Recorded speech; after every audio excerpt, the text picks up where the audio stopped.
말씀으로 하루를 여는 복된 새벽에 하나님께서 우리에게 주시는 귀한 말씀은 구약성경 욥기서 32장 1절에서 5절까지 되겠습니다. 온라인으로 동참하는 여러분도 다 함께 성경을 펴시고 같이 말씀 속으로 들어가 보실까요?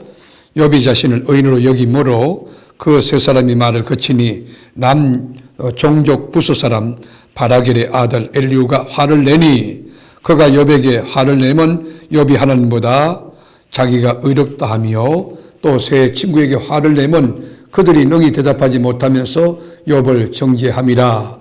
엘리후는 그들의 나이가 자기보다 여러 해 위이므로 욥에게 말하기를 참고 있다가 세 사람의 입에 대답이 없음을 보고 화를 내니라. 아멘. 욥기서 42장, 이게 만만치 않은 텍스트지요. 정말 난해 구절도 많고 어떻게 해석해야 될지 난감할 때도 참 많이 있습니다. 그러나 이 말씀을 끝까지 붙들고 가면 하나님의 메시지가 우리에게 크리하게 다가오지 않겠나 생각합니다. 유명한 설교자 찰스 스윈더론 이런 이야기했어요. 그가 오랫동안 욥기서 강해를 했던가 봐요. 근데 욥기를 마지막 끝내는 날, 이제 오늘이 욥기 강의 마지막 날입니다 라고 했더니 교인들이 막 기립박수를 치더라는 거예요.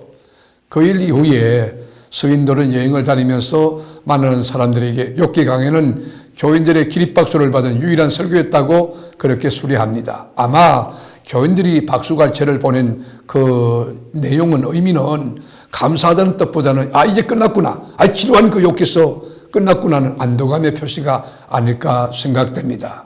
이제는 친구들은 더 이상 입을 열지 않았습니다. 여기서 모든 말이 끝날 것이라고 생각하면 오해고 오산입니다. 또 하나의 긴 설교가 남아있기 때문입니다. 엘리후가 자기 차례를 기다리고 있습니다. 그가 입을 열자마자 무려 6장이나 되는 긴 그 내용을 이야기하고 있는 것입니다. 32장, 33장, 34장, 35장, 36장, 37장까지 6장에 걸쳐서 긴 스토리입니다. 욥기를 보면 등장하는 인물들의 입장을 정확하게 파악하기도 힘이 들고 계속해서 반복되는 논쟁을 정리하는 일도 어지러울 정도입니다. 아주 혼란스럽습니다. 마지막에 등장하는 엘리후의 논리를 어떤 면에서 보면 양비론입니다. 즉 주장하는 양쪽의 의견이 모두 틀렸다고 말하고 있습니다.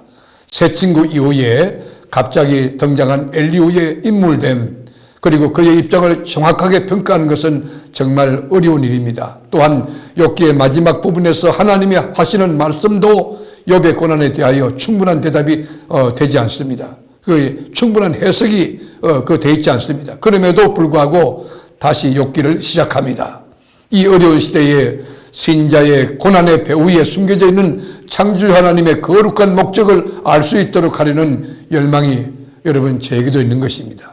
재난 속에 감추어져 있는 하나님의 현존과 임재에 더 가까이 근접하려고 노력하는 것입니다.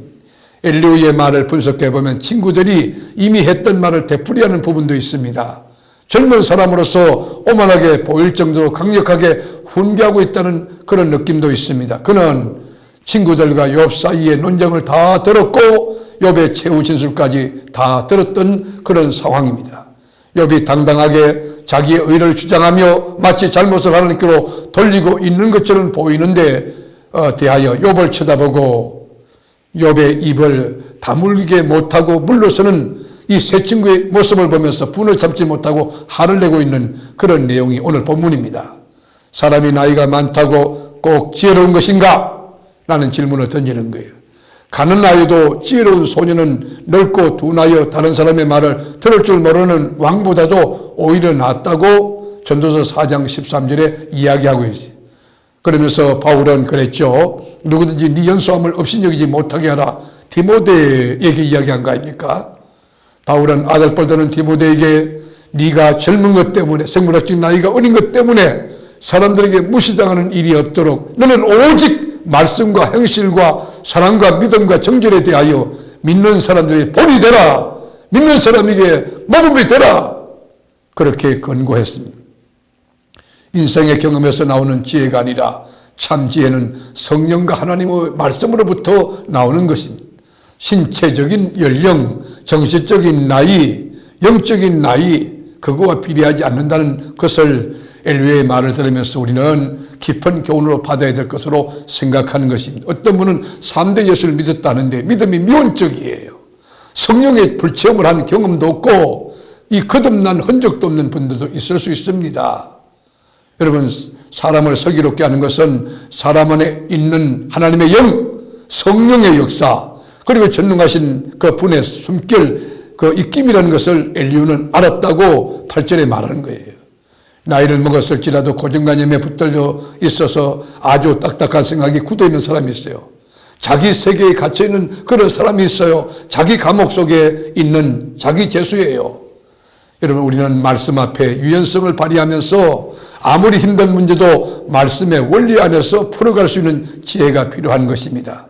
오늘 이 말씀을 하루 여는 복된 새벽에 우리는 하나님의 말씀을 이 의식도 수용하는 거 아주 유연하고 또 수용하면서 그 말씀으로 아멘하면서 그 말씀이 나의 삶의 좌표가 되고 교과서가 되고 지침이 되고 내 인생의 내비게이션이 되는 그런 삶을 살아가므로 언제든지 하나님이 끄시는 대로 언제든지 말씀이 역사하는 대로 내 생각과 내 삶과 내 말과 모든 것이 하나님의 말씀으로 쫓아가는 그런 진리의 자유가 있는 복된 삶을 사는 우리 교우들이 될 수 있기를 주의 이름으로 축복합니다. 주님, 엘리야, 그가 보는 갓집에서 새 친구, 또 욥의 교만한 모습들 보여줬습니다. 주님, 우리가 내 기준으로 사람을 평가하지 않게 하시고 하나님의 말씀으로 성령의 강력한 능력으로 이 세상을 분별하며 그리고 살아갈 수 있는 지혜를 허락하여 주옵소서. 오늘도 많은 사람 만나게 될 것입니다. 여러 가지 다양한 일을 경험하게 될 것입니다. 모두 주의 말씀과 성령으로 승리하도록 우리를 도와 주옵소서.